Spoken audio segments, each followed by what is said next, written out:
नमस्कार, मैं डॉक्टर अशोक त्रिपाठी आपका स्वागत करता हूं आपके अपने channel history culture historiography and research methodology में। मित्रों, आज एक नया उद्यम प्रारंभ कर रहा हूं। वास्तव में जैसा कि आप सब जानते हैं कि सरकार ने नई शिक्षा नीति के तहत सिलेबस में कुछ परिवर्तन किए हैं, चेंजेस किए हैं। तो हमारे स्टूडेंट्स की डिमांड थी कि नए शिक्षा नीति से संबंधित जो सिलेबस है उसमें से कुछ टॉपिक्स के ऊपर वीडियोस बनाए जाएं जो कि बहुत ही महत्वपूर्ण है। तो उसी कड़ी में सिंधु घाटी की सभ्यता को पहले लिया है और इसमें 4 भागों में वीडियो आपके सामने आएंगी। पहला भाग जो है वो नगर निर्माण योजना पे है। तो आइए हम बात करते हैं नगर निर्माण योजना के ऊपर। मित्रों, हड़प्पा और मोहनजोदड़ो और उसके अलावा कालीबंगन, लोथल इत्यादि बहुत सारी साइट्स हैं जो कि उनकी जब खुदाई हुई तो हमें पता चला कि वहाँ एक नगरीय सभ्यता का विकास हुआ था हजारों साल पहले, आज से लगभग 2500 साल पहले। तो जब हम हड़प्पा और मोहनजोदड़ो के खंडहरों पर पहुँचते हैं तो उन्हें देख करके हमें बड़ा आश्चर्य होता है कि वर्षों पहले, हजारों वर्ष पहले इतने सुनियोजित और सुंदर नगर कैसे बन सकते हैं। हड़प्पा, मोहनजोदड़ो और सैंधव के अन्य नगर प्राचीन भारतीय इतिहास के सबसे सुंदर नगर थे।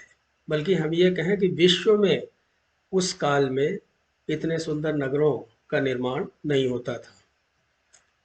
उनका दर्शन करके हम आश्चर्य से भर उठते हैं। एक अंग्रेज लेखक ने इनकी तुलना आजकल की लैंकाशायर की नगर योजना से की है। लैंकाशायर नगर जो है वो इंग्लैंड में है, जो कि बहुत ही खूबसूरत नगरों में गिना जाता है। नगर की सड़कें अत्यधिक चौड़ी थी और सड़कें कुछ जो मेन रोड थी और उसके अलावा कुछ लिंक रोड्स थी, वो एक दूसरे को समकोण पे आयताकार खंडों में काटती थी।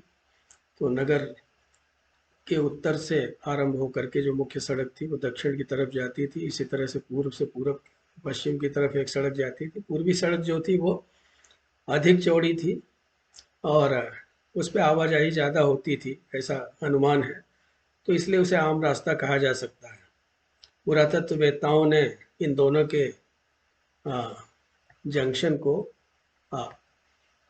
ऑक्सफोर्ड सर्कस कहा है, जो कि आप देख सकते हैं कि आपकी स्क्रीन पे हाईलाइट हो रही है। तो इस तरह से हम देख सकते हैं कि केवल भारतीय ही नहीं बल्कि विदेशी जो पुरातत्ववेत्ता हैं, इतिहासकार हैं, वो भी इन नगरों की के सौंदर्य की, इनके व्यवस्था की प्रशंसा किए बिना नहीं रह सकते। मित्रों, नगर निर्माण योजना बहुत ही विचार पूर्वक बनाई गई प्रतीत होती है, यानी कि बहुत ही सुविचारित है और बहुत ही सुनियोजित हम कह सकते हैं। और यह योजना बहुत ही उच्च कोटि की थी और इसकी उच्चता इसके विविध पहलुओं में झलकती है। विभिन्न खंडों में नियमितता दिखाई पड़ती है। गलियां एक दूसरे को बहुत ही सफलतापूर्वक जोड़ती हैं। सुंदर जल निकास की व्यवस्था भी यहाँ पर दिखाई पड़ती है मित्रों। और सड़कें 9 से 34 फीट तक चौड़ी थी उस जमाने के हिसाब से। आज आपको लग सकता है कि आज 9 से 34 फीट जो सड़कें हैं वो कोई बहुत ज़्यादा नहीं है, लेकिन उस समय पॉपुलेशन इतनी ज़्यादा नहीं थी, आबादी जनसंख्या इतनी ज़्यादा नहीं थी और छोटे छोटे नगर बसे हुए थे। तो इस हिसाब से ये काफ़ी चौड़ी सड़कें थी और एकदम सीधी थी। कभी कभी इनकी लंबाई आधा मील तक थी, यानी एक सीधी रेखा में आधे मील तक जाती थी।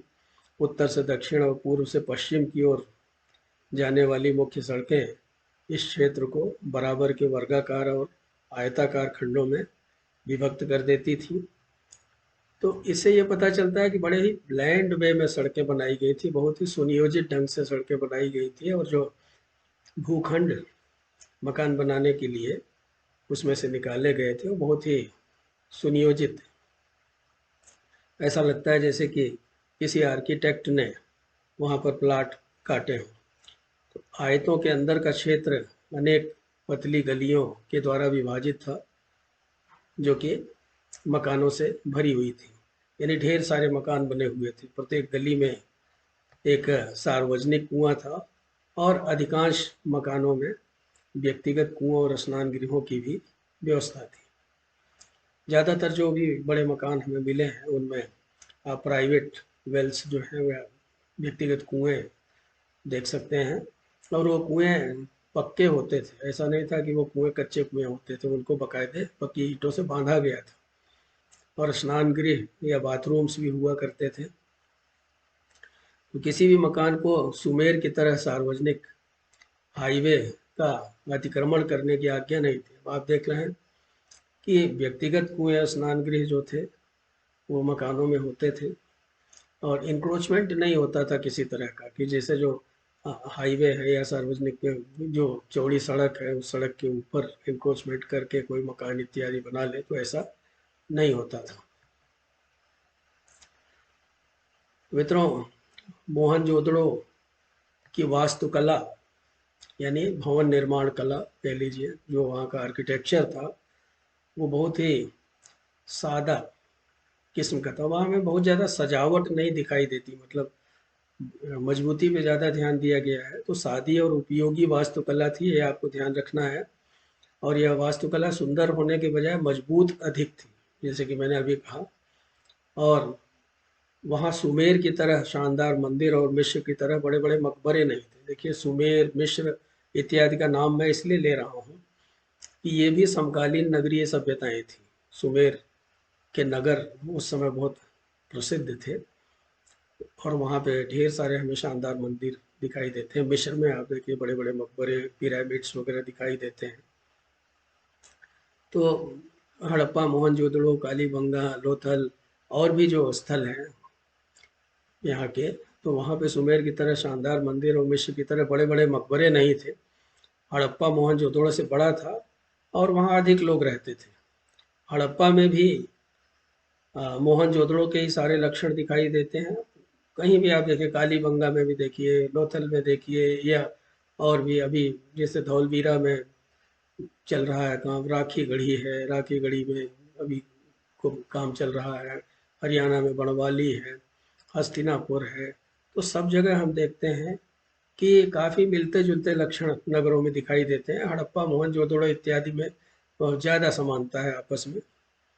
और मोहनजोदड़ो की तुलना में जहाँ तक कुओं की बात है, तो कुएं हड़प्पा में बहुत कम थे। और आ, हड़प्पा की सबसे जो अधिक स्मरणीय इमारत है वो विशाल अन्नागार। ये आप देख सकते हैं, मैं इसको हाईलाइट भी कर रहा हूँ आपके स्क्रीन पे, कि हड़प्पा की जो सबसे अधिक स्मरणीय इमारत है वो विशाल अन्नागार है, जो कि 169 फीट लंबी और 135 फीट चौड़ी थी, और यह 2 वर्गाकार भागों में बटा हुआ था। दोनों के मध्य एक 23 फीट चौड़ा गलियारा था। प्रत्येक खंड में 5 कॉरिडोर थे, 6 हॉल थे। प्रत्येक हॉल 4 छोटे छोटे भागों में बटा हुआ था। हड़प्पा की दूसरी खोज, ये भी आप ध्यान दीजिएगा कि हड़प्पा की जो दूसरी खोज थी वो कामगारों के मकान है, जो कि एक लंबी पतली गली द्वारा 2 भागों में बटे हुए हैं, तथा जिनमें 14 छोटे छोटे मकान बनाए गए। इन मकानों की बनावट देख करके, इनमें जो कक्षों की संख्या इत्यादि है, इन सबको देख करके, चूंकि बड़े मकानों में बहुत ज़्यादा कमरे होते थे, लेकिन ये 1 रूम सेट या 2 रूम सेट इस तरह के मकान पाए गए हैं, तो इससे लगता है कि ये कामगारों या मजदूरों इत्यादि के लिए मकान बनाए गए हों। तो प्रत्येक मकान आयताकार आधार पर बना हुआ है और चारों ओर से खुला हुआ है। इसमें 2 कमरे और एक आंगन की व्यवस्था है। तो आप ये भी देख सकते हैं कि हाइजीन इत्यादि का बहुत ज़्यादा ध्यान रखा गया। हवा, पानी, स्वच्छ वातावरण हो, तो इसलिए मकान बड़े खुले हुए होते थे। तो इस तरह से जो सिंधु घाटी के लोग थे वो अपने पर्यावरण के प्रति काफ़ी चिंतित रहते थे, उसका बड़ा ध्यान रखते थे। मित्रों, प्रसिद्ध पुरातत्वविद श्री मजूमदार ने बहुत सारी खुदाइयाँ करवाई थी। तो उनके द्वारा खुदाए गए सिंध और किरथार श्रेणी के मध्य के गलियारे में मोहनजोदड़ो और हड़प्पा तथा अन्य स्थलों की तरह ईंटों का प्रयोग बिल्कुल नहीं हुआ है। यहाँ आप ध्यान दे सकते हैं कि कुछ स्थान ऐसे भी मिले हैं जहाँ ईंटों का प्रयोग नहीं हुआ है। पहाड़ी स्थलों के मकान 2 से 3 फुट ऊंचे पत्थर के बने हुए चबूतरे 3 फुट ऊंचे चबूतरे पर पत्थर के बने हुए हैं। तो ये आपको ध्यान देना है कि जैसे सिंध और किरथार श्रेणी के जो मकान हैं वहाँ पे हम ये देखते हैं कि एक तो ऊंचाई पे बनाए गए हैं 2 से 3 फुट ऊंचे चबूतरे पे, और दूसरे पत्थर के बने हुए हैं। तो ये आपको ध्यान में रखना है। और इमारतों के संरचना में मिट्टी के गारे, सरकंडे और लकड़ी का प्रयोग किया गया है। मोहनजोदड़ो और हड़प्पा में कोई किलेबंदी नहीं खोजी जा सकी। हालांकि ऐसा कहा जाता है कि ये नगर जो थे इनके चारों ओर एक परकोटा होता था और उससे वो सुरक्षित रहा करते थे। अली मुराद और खोतरा के बाहरी स्थलों में पत्थर के घेरदार महल मिले हैं जो कि समतल स्थान पर ये सुगमता से प्राप्त नहीं होता था। तो मतलब जो पहाड़ी क्षेत्र हैं वहाँ थोड़ी सी वहाँ की जो वास्तुकला थी वो थोड़ी सी भिन्न थी मोहनजोदड़ो हड़प्पा इत्यादि से। ये बात ध्यान में रखनी है। दोस्तों,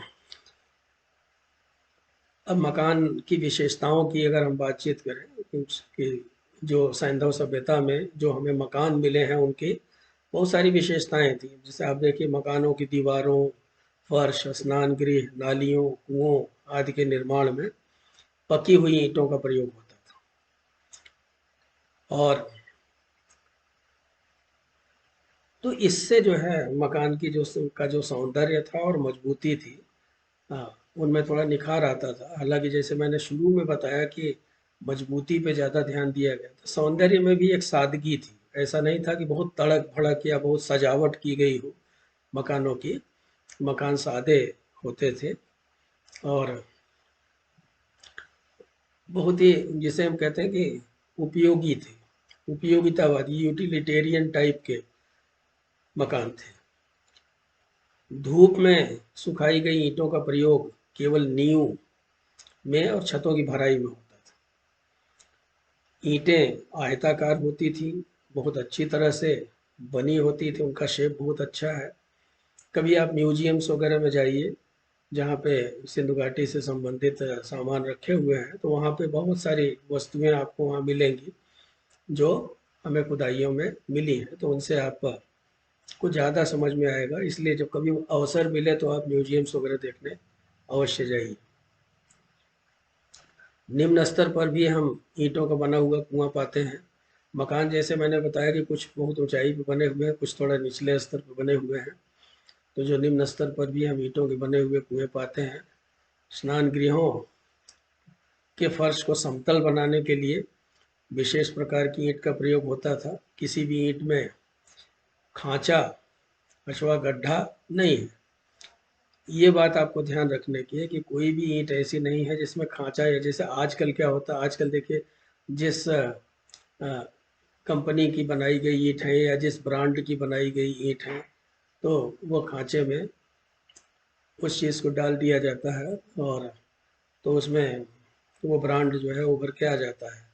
लेकिन यहाँ पे जो ईंटें मिली हैं उनमें खांचा अथवा गड्ढा नहीं है, वो एकदम प्लेन है। ईंटों के भट्ठे मोहनजोदड़ो में पाए गए हैं। ईंटों का रंग चमकदार है और लाल है।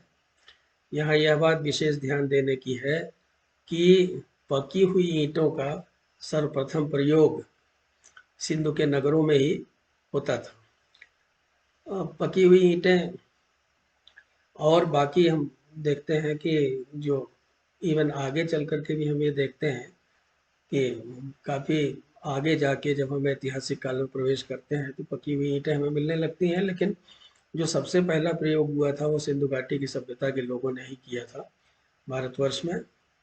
और सुमेरिया की जो समकालीन सभ्यता थी, अगर हम देखें तो वहाँ पे केवल धूप में ही सुखाई हुई ईंटों का प्रयोग होता था। तो मित्रों, छोटी ईंटें जो होती थी, ईंटें हमें दो साइज की मिली हैं, मतलब कुछ ईंटें जो हैं वो छोटी हैं और कुछ बड़ी ईंटें हैं। तो जो छोटी ईंटें हैं वो 10 इंच लंबी, 5 इंच चौड़ी और 2 इंच मोटी होती थी। यानी कि आजकल के हिसाब से अगर आप देखें तो ईंटें थोड़ी ज़्यादा लंबी आपको लगेंगी। वहीं पे बड़ी ईंटें जो होती थी वो 20 इंच लंबी, 8 इंच चौड़ी और 2 इंच मोटी आकार की होती थी। तो इनसे आप ये समझ सकते हैं कि ये 20 इंच लंबी ईंट जो है, यानी कि 1 फीट से भी ज़्यादा, लगभग जब 1 फीट में 12 इंच होता है और 2 फीट में 24 इंच होगा, तो मतलब 2 फीट से थोड़ी सी छोटी इतनी लंबी ईंटें और 8 इंच चौड़ी, यानी कि 8 इंच चौड़ाई काफ़ी होती है। तो ऐसा प्रतीत होता होगा कि जैसे ये कोई ईंट नहीं बल्कि कोई शिला हो जो इस तरह से बनाई गई है, लेकिन ये यहाँ की विशेषता रही है। मित्रों, मोहनजोदड़ो की खुदाई में 7 विभिन्न परतें पाई गई हैं। यहाँ एक बात आपको बता दें कि सिंधु घाटी की जो सभ्यता थी, रूढ़िवादिता उसका एक प्रमुख लक्षण है। यानी कि ये नगर, ऐसा कहा जाता है कि 9 बार बसे और 9 बार उजड़े, लेकिन इनमें नवीनता नहीं दिखाई देती। इनकी वास्तुकला इत्यादि में कोई बहुत ज़्यादा नवीनता नहीं दिखाई देती। तो जैसे कि आप देख रहे हैं अपने स्लाइड में, मोहनजोदड़ो की खुदाई में 7 विभिन्न परतें पाई गई हैं और इन सभी परतों में प्राचीनता एक जैसी है, एक समान है। इनमें भिन्नता का केवल एक बिंदु है, और वह क्या है? वो ये है कि बाद में जो नगर निर्माण सामग्री है वो थोड़ी विकृत हो गई है, यानी कि अच्छा मटेरियल जो है वो इस्तेमाल नहीं किया गया है। और बाकी तो जितने बार ये नगर और बसे उजड़े, उनमें हमें एक समानता सी दिखाई देती है। नालियों में जहाँ अधिक मजबूती की आवश्यकता थी, वहाँ कंजर और चूने के गारे का प्रयोग होता था। सामान्यतया समतल करने के उद्देश्य से मिट्टी के गारे का प्रयोग किया जाता था। ईंटों की चिनाई का काम बेहतरीन ढंग से होता था। उनके जोड़ों में, मतलब वो इतने बेहतरीन ढंग से चिनाई होती थी कि आप एक पतला चाकू भी उसमें नहीं घुसा सकते थे। और ये भी एक आश्चर्य की बात है कि कभी कभी पानी रोकने के लिए डामर या तारकोल इत्यादि का प्रयोग किया जाता था। जैसे आज भी, अभी आप देखिए लोगों के घरों में छतों वगैरह पे क्रैक्स आ जाते हैं, तो डामर पिघला के वहाँ पे डाल दिया जाता है, तो वो क्रैक्स भर जाते हैं और फिर पानी अंदर नहीं आता है। तो वहाँ भी हमें लगता है कि उन लोगों को डामर के बारे में पता था, और कभी कभी पानी रोकने के लिए उसका प्रयोग किया जाता है। नींव की खुदाई उचित गहराई तक की जाती थी और उनको भरने के लिए कच्ची ईंटों का प्रयोग किया जाता था। भवनों को मिट्टी के एक कृत्रिम चबूतरे पर खड़ा किया जाता था और ऐसा बाढ़ आदि से सुरक्षित रखने के लिए किया जाता था। आज भी आप देखिए, जब मकान बनाए जाते हैं तो आज भी मकान बनाए जाते समय हम ये देखते हैं कि थोड़ा सा मिट्टी वगैरह भरवाया जाता है प्लॉट में, आपके थोड़ा ऊंचाई पे बनवाया जाता है, क्योंकि धीरे धीरे सड़कें इत्यादि भी ऊंची होती रहती हैं, और उसके अलावा जब बारिश होती है, बाढ़ का पानी इत्यादि आता है, तो वो घरों में न घुसे। तो इस चीज़ की जानकारी सिंधु घाटी की सभ्यता के लोगों को थी, और वो जानते थे कि मौसम परिवर्तित होता रहता है। कई बार नदी में बाढ़ आ जाती थी, सिंध नदी में, या जो नगर जिन नदियों के किनारे, रावी में, घग्गर में, भगुआ में, सरस्वती में, तो जिन नदियों के किनारे नगर बसे थे उनमें कई बार तूफान आ जाता था, बाढ़ आ जाती थी, तो ऐसी स्थिति में मकान ऊंची कुर्सी पे बनाए जाते थे।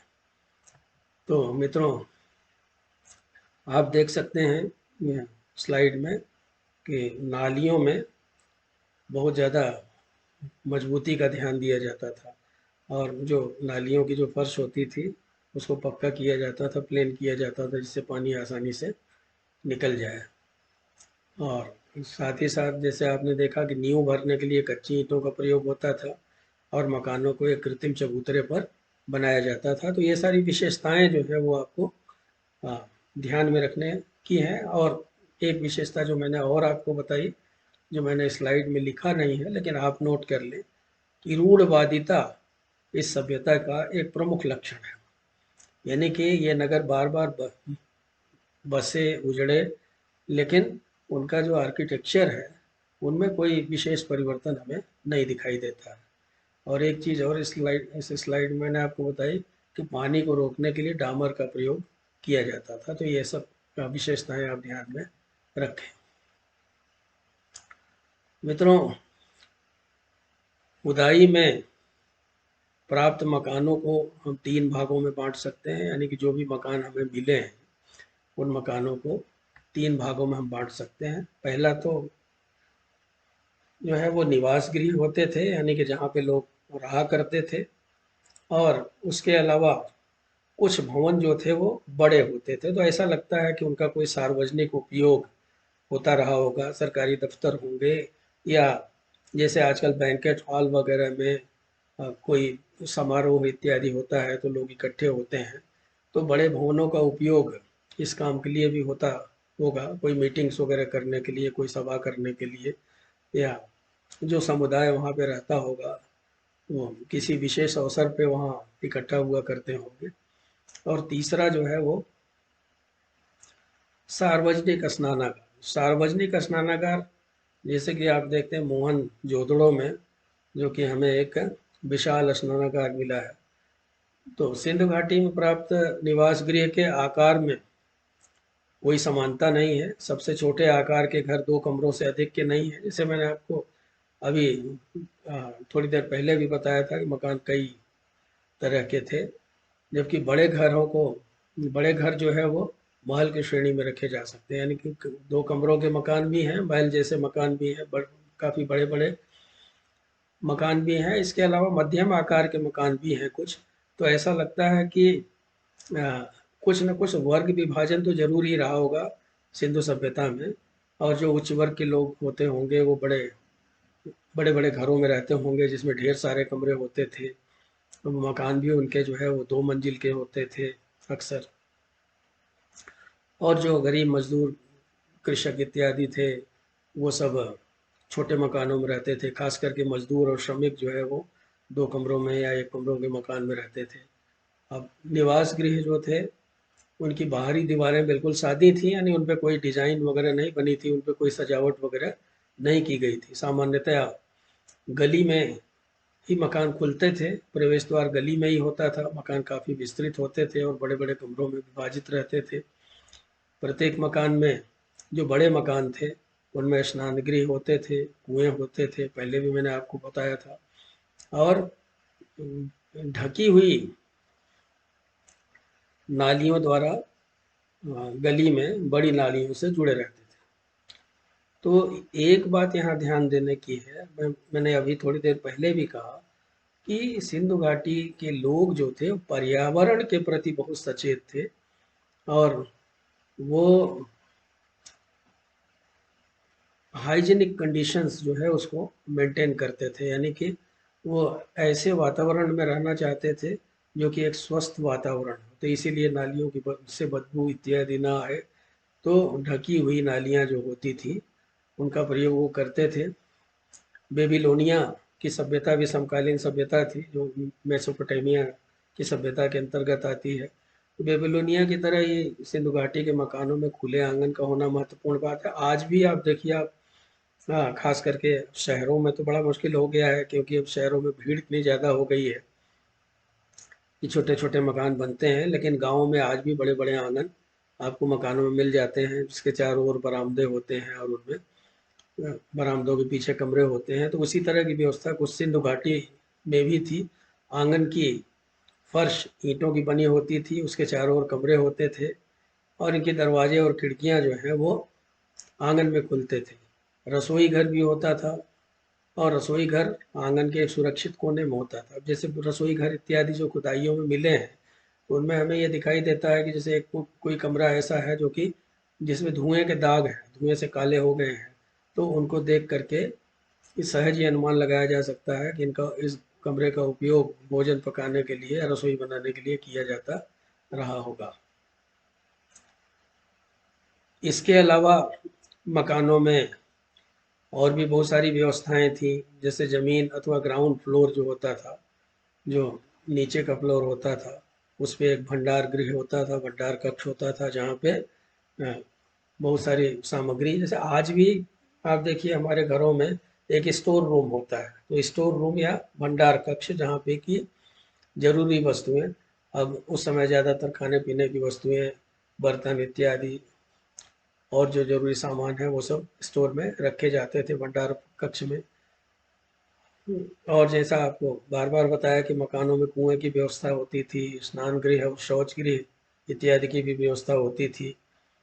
प्रत्येक घर में अलग से स्नान गृह होता था, बाथरूम जो कि गली की तरफ होता था, यानी कि अक्सर जो है वो उस तरफ होता था जहाँ से पानी नाली से निकल करके बाहर चला जाए। तो स्नान गृह गली की तरफ होता था, उन्हें नालियों द्वारा शोषक गर्तों के साथ जोड़ दिया जाता था। और जैसे आजकल के मेन होल होते हैं, शोषक गर्त का मतलब जो मेन होल्स होते हैं, जैसे नाली से पानी जा रहा है, बीच बीच में गड्ढे बना दिए जाते थे, तो जो कूड़ा करकट होता था वो गड्ढे में गिर जाता था, पानी ऊपर से निकल जाता था। बाद में उन गड्ढों को खोल करके उनमें से जो कचरा इत्यादि होता था, कभी कभी सफाई के लिए उसको निकाल दिया जाता था। तो इस तरह से ऐसा लगता है कि जैसे कि हम उस समय के नगरों का जब अध्ययन करते हैं तो ऐसा प्रतीत होता है जैसे हम आधुनिक किसी नगर में की बात कर रहे हैं। सीधी पाइप की जो नालियां थे उनसे अनुमान होता है कि ऊपर की मंजिलों पर भी स्नान गृह बनाए जाते थे, यानी कि जैसे आजकल आप देखते हैं कि ऊपर से आ, पाइप आती है नीचे, ऊपर से पानी गिरने के लिए नीचे, जैसे छत छत पर से पानी कैसे नीचे आएगा, तो एक पाइप लगा दी जाती है। तो इससे इस तरह की व्यवस्था हमें कुछ मकानों में दिखाई देती है वहाँ भी। तो ऐसा लगता है कि ऊपर की मंजिल पर भी स्नान गृह इत्यादि बनाए जाते थे जिससे पानी नीचे आता था। दरवाजे तो संभवतः लकड़ी के ही बनाए जाते थे, और क्योंकि इसके अलावा और कोई चारा था नहीं, उस समय लोहा इत्यादि तो होता नहीं था सिंध घाटी के समय में कि लोहे के दरवाजे बनाए, तो लकड़ी के ही दरवाजे बनाते थे। और उन्हें दीवार के मध्य में न लगा करके उसकी समाप्ति पे लगाते थे, तो ये भी आपको ध्यान देने की आवश्यकता है। सामान्य जो मकान थे, गृह थे, उनकी बाहरी दीवारों पे मुश्किल से ही कोई खिड़की होती थी। संभवतः ऐसा इसलिए करते थे वो कि बाहर से एक तो अंदर दिखाई ना दे, दूसरी बात यह है कि वो बाहर से धूल इत्यादि जो आती थी वो भी ना आए, क्योंकि जो सड़कें थी वो सड़कें पक्की नहीं थी, मकान तो पक्के थे लेकिन सड़कें जो है वो कच्ची थी, मिट्टी की सड़कें ही थी, तो इसलिए बाहर से धूल इत्यादि आने की संभावना थी। तो खिड़की जो है वो बाहर की दीवार पे बहुत कम दिखाई देती थी। रोशनदान जरूर होते थे और वो दीवार में जैसे आजकल होते हैं वो काफ़ी ऊंचाई पर हुआ करते थे। मजबूत सामग्री से बनी सीढ़ियाँ करीब करीब सभी मकानों में पाई गई हैं, यानी ऊपर जाने के लिए मकान में छत पे जाने के लिए बहुत मजबूत सीढ़ियाँ बनाई गई हैं। सीढ़ियाँ सीधी और खड़ी हैं, और छत जो होते थे वो सपाट होते थे, लकड़ी के बने होते थे। पहले लकड़ी इत्यादि से नीचे बेस बना करके उसको पाट दिया जाता था। करीब करीब सभी घरों में कुओं की व्यवस्था थी। दो मकानों के बीच में एक सार्वजनिक कुआं भी होता था। सार्वजनिक कुआं, दो मकानों के बीच में एक सार्वजनिक कुआं होता था जो कि आ, और साथ साथ प्राइवेट कुएं होते। अब आगे आप देखिए मित्रों, विशद जल निकास व्यवस्था सिंधु सभ्यता की निराली विशेषताओं में से एक है, यानी कि ड्रेनेज सिस्टम सिंधु घाटी की सभ्यता की जितनी विशेषताएं आपने पढ़ी, उसमें वहाँ के ड्रेनेज सिस्टम ने हमारे दुनिया भर के आर्किटेक्ट्स का, पुरातत्वविदों का, इतिहासकारों का ध्यान बहुत अधिक आकर्षित किया है, क्योंकि ये सिंधु सभ्यता की एक निराली विशेषता थी। और तुलनात्मक रूप से कहें, कुछ इतिहासकारों ने लिखा है कि प्राचीन समय में क्रीट की राजधानी निसोस को छोड़कर ऐसी व्यवस्था अन्य कहीं नहीं थी।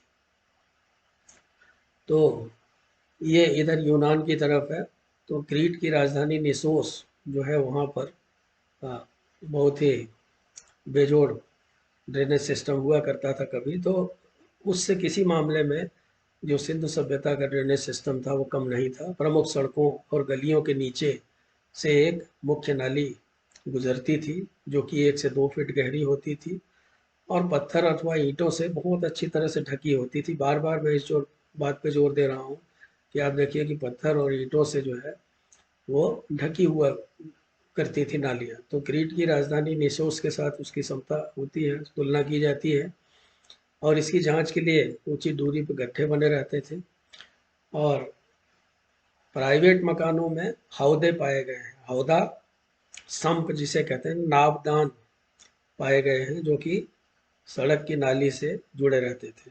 आज भी आप देखिए गांव वगैरह में नापदान मिलता है, जो नाली है वो आपको दिखाई देगी घरों में से, और बाहर जा कर के वो बड़ी नाली में मिल जाती है, वो नाली किसी और नाली में मिल जाती है। तो इस तरह से जो ये रिहायशी मकान हैं उनमें हौदे पाए गए हैं, सम्प्स पाए गए हैं, जो सड़क की नाली से जुड़े रहते थे, और नापदान कह लीजिए हौदा की बजाय।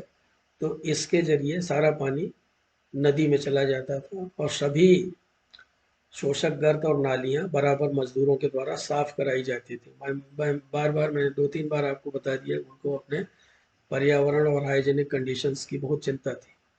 नालियां साफ करने के लिए उचित दूरी पर मैनहोल बने होते थे। यद्यपि सुमेरियन सभ्यता के लोग बहुत सुनियोजित ढंग से रहते थे, परंतु सिंधु सभ्यता के लोगों का रहन सहन उनसे अधिक प्रभावशाली था।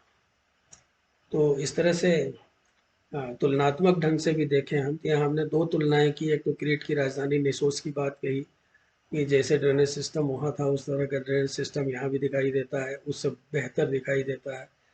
दूसरी बात यह है कि सुमेरियन सभ्यता, जो कि बहुत ही विकसित सभ्यता थी, उसके साथ अगर हम तुलना करें तो जो सैंधव सभ्यता के लोगों का रहन सहन था उनसे अधिक प्रभावशाली था।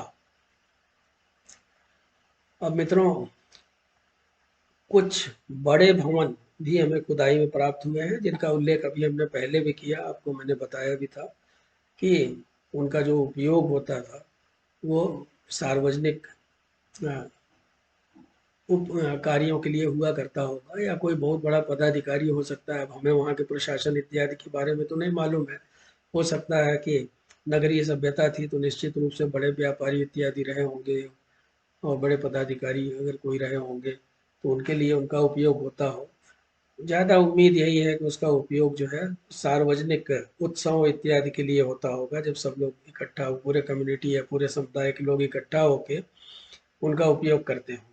संभवतः कुछ मकानों का प्रयोग मंदिर या पूजा स्थानों अथवा सार्वजनिक सभा भवनों के रूप में भी किया जाता रहा होगा। ये हम अनुमान के आधार पर कह रहे हैं, जैसा कि इतिहासकारों ने कहा।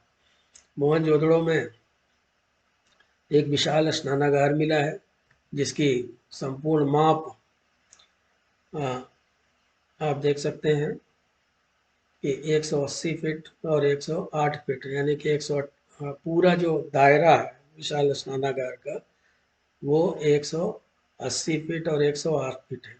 पूरा जो क्षेत्रफल है उसका, जो पूरा एरिया है, और जो मुख्य स्नान स्नानागार का कह लीजिए जो क्षेत्रफल है, यानी जो पॉन्ड है उसके बीच में, तो पॉन्ड जो है, जो तालाब बना हुआ है, उसका क्षेत्रफल 39 × 23 फीट है।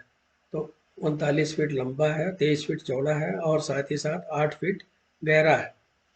तो मित्रों, सुंदर ईंटों से जो निर्मित स्नानागार है ये, उसको राल मिश्रित मसाले से पूर्णतः जल निरोधक बनाया गया है। और यानी कि ऐसी व्यवस्था की गई है, उसके फर्श को एकदम चिकना किया गया है, पक्का किया गया है, जिससे कि पानी उसमें बना रहे। साथ ही साथ बीच बीच में स्नानागार का पानी गंदा ना हो, इसलिए जल निकासी की भी व्यवस्था थी। और समय समय पर उसका पानी ऐसा लगता है कि खाली करके उसमें दूसरे वो पानी को भरा जाता था। और तो इस तरह से वहाँ पे नदी के द्वारा जल ले आकर के उसमें भर दिया जाता होगा। बीच में इस तरह की कुछ व्यवस्था की गई थी, ऐसा प्रतीत होता है। तो यह एक ढके हुए बरामदे से घिरा हुआ था जो स्नानागार का जो पूरा एरिया था, और उस पे अनेक छोटे छोटे कक्षों के द्वार थे। जैसे आजकल आप देखते हैं कि आजकल आप किसी तीर्थ स्थान में जाइए तो वहाँ पे इस तरह के आपको बरामदे और कक्ष इत्यादि मिलेंगे जहाँ पे पंडित पुजारी इत्यादि बैठते हैं।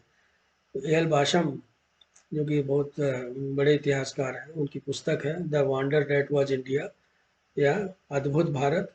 तो एल बाशम ये लिखते हैं, उनका विचार है कि हिंदू मंदिर के जलाशय की तरह ही संभवतः इसका भी धार्मिक महत्व था तथा छोटे छोटे कक्ष महंतों के निवास स्थान रहे हों। आज भी हम देखते हैं कि आज भी हम लोग जो है तीर्थ स्थानों में जाके स्नान का बड़ा महत्व है। कभी कोई किसी नदी में या दो नदियों के संगम पे या कभी किसी तालाब इत्यादि पे जाकर के लोग नहाते हैं, मंदिरों के दर्शन करते हैं। तो हो सकता है भाषम का विचार सच हो कि इसका भी कोई धार्मिक महत्व रहा हो। और तो इस तरह से उन्होंने जो कहा कि अ, धार्मिक महत्व था इसका, और छोटे छोटे जो कक्ष थे वो महंतों के निवास स्थान रहे होंगे। यहाँ पे कपड़े बदलने के लिए, स्नान के बाद उन कपड़े बदलने के लिए भी जो है कुछ केबिन्स वगैरह भी बने हुए हैं। और इसके अलावा स्नानागार में गर्म पानी का एक हमाम भी था, तो गर्म पानी से भी स्नान कर सकते थे। स्नानागार की विशेषता ये थी कि इसमें कई प्रवेश द्वार थे, इसमें कुल 6 प्रवेश द्वार थे। मित्रों, कुछ इतिहासकारों का मानना है कि बुद्धिमत्तापूर्ण नगर योजना, उचित जल आपूर्ति तथा शानदार जल निकास व्यवस्था आदि संभवतः एक प्रभावशाली नगर पालिका प्राधिकरण के कारण संभव हुआ। तो ऐसा अनुमान है। जैसे कुछ इतिहासकार हैं, जैसे चोपड़ापुरी दास, थ्री राइटर्स की एक किताब है भारत का सामाजिक आर्थिक सांस्कृतिक इतिहास, उसमें वो लिखते हैं कि निश्चित रूप से कि यहाँ एक प्रभावशाली नगर पालिका प्राधिकरण की व्यवस्था रही होगी, क्योंकि इतनी अच्छी व्यवस्था जल निकास वगैरह की तभी संभव हो सकती है, और इतने करीने से जो मकान इत्यादि बने हुए हैं तो बिना नगर पालिका के संभव नहीं हो सकती। तो हो सकता है ऐसा कोई ऑफिस दफ्तर वगैरह वहाँ रहा हो। अब हमारे पास कोई लिखित इतिहास तो है नहीं कि इसको हम प्रमाणित कर सकें, लेकिन अनुमान के आधार पर ऐसा कहा जा सकता है कि कोई नगर पालिका प्राधिकरण अवश्य वहाँ पे काम करती रही होगी। अब जैसे आप इसका ये इस बात से भी लगता है क्योंकि थोड़ी थोड़ी दूर पे लैंप पोस्ट हमें मिले हैं, जहाँ एक तरह का तेल वगैरह डाल के रात में दिया जलाया जाता था जिससे सड़कों पे रोशनी रहे। तो वहाँ, तो इस तरह से वहाँ के सड़कों पे प्रकाश की भी व्यवस्था थी। वहाँ निगरानी और सुरक्षा की पद्धति भी थी, और बड़ी संख्या में सराय और सार्वजनिक भंडार गृहों की व्यवस्था भी थी। शहर के बाहर देखिए, फिर पर्यावरण की चिंता हो गई। शहर के बाहर गड्ढे बनाए जाते थे और उन गड्ढों में कूड़ा फेंका जाता था। हमारे आज के महानगर आप देखिए, हमारे आज के महानगरों में जैसे दिल्ली में देखिए आप, जगह जगह कूड़े के पहाड़ हैं और उनके आसपास रहना बड़ा मुश्किल हो जाता है। मीलों तक जो है वहाँ पे बदबू फैली रहती है, वहाँ रहना मुश्किल है। और लेकिन उन दिनों आप देखिए शहर के बाहर जो है वो कूड़े के ढेर मिले हैं गड्ढों में। तो गड्ढे बना के आज भी गाँव में आप देखिए गड्ढा खोद के लोग उसमें कूड़ा करकट डालते हैं, आगे चल कर वो खाद हो जाती है। तो उस खाद को खोद करके साल भर में एक बार खेतों में डाल देते हैं तो गड्ढा खाली होता रहता है। तो इस तरह से उसका उपयोग हो जाता है। और उन दिनों प्लास्टिक और ये सब मतलब इस तरह के वेस्ट मटेरियल तो होते नहीं थे जो कि सड़ते गलते ना हो, क्योंकि ज़्यादातर लोग जो घरेलू कूड़ा कचरा इत्यादि निकलता था वही सब गड्ढों में डालते थे। तो आजकल की तरह की समस्या नहीं थी। सफाई पे विशेष ध्यान दिया जाता था। लोग आंगन में पेड़ इत्यादि भी लगा सकते थे। और आगे चलकर नगर का स्तर नागरिक सत्ता के पतन को दिग्दर्शित करता है, क्योंकि इमारतें लापरवाही से बनाई गई। जैसा मैंने अभी थोड़ी देर पहले भी कहा था कि रूढ़वादिता इस सभ्यता का एक प्रमुख लक्षण था। इन लोगों के नगर बार बार बसे, कहते हैं कि 9 बार बसे 9 बार उजड़े, लेकिन उन्होंने आ, कुछ नया करने का प्रयास नहीं किया। जैसे पहले था वैसे ही काम चलता रहा, और बाद में चल करके तो ये देखते हैं कि इमारतों के निर्माण में लापरवाही बरती गई, जिससे धीरे धीरे धीरे धीरे हम ये देखते हैं कि इस नगरीय सभ्यता का पतन भी हुआ। तो मित्रों, आप सबको बहुत बहुत धन्यवाद धैर्यपूर्वक सुनने के लिए। अगर आपको ये वीडियो पसंद आई हो तो आप मेरे चैनल को लाइक करें, सब्सक्राइब करें, मित्रों अपने दोस्तों के साथ शेयर करें, और ज़्यादा से ज़्यादा संख्या में शेयर करें आप दोस्तों के साथ, जिससे कि सभी लोग इसका लाभ उठा सकें। और अगर आप कमेंट करेंगे, अगर आप अपनी राय देंगे, तो निश्चित रूप से मुझे भी इससे कुछ प्रेरणा मिलेगी। बहुत बहुत धन्यवाद। अगला जो वीडियो होगा इस कड़ी में, उसमें हम सिंधु घाटी की सभ्यता की सामाजिक और आर्थिक जीवन के बारे में बातचीत करेंगे। फिर उसके बाद नेक्स्ट में हम धार्मिक जीवन वगैरह की बात करेंगे, वहाँ के कला कौशल की बात करेंगे। तो अभी के लिए इतना ही। बहुत बहुत धन्यवाद। नमस्कार।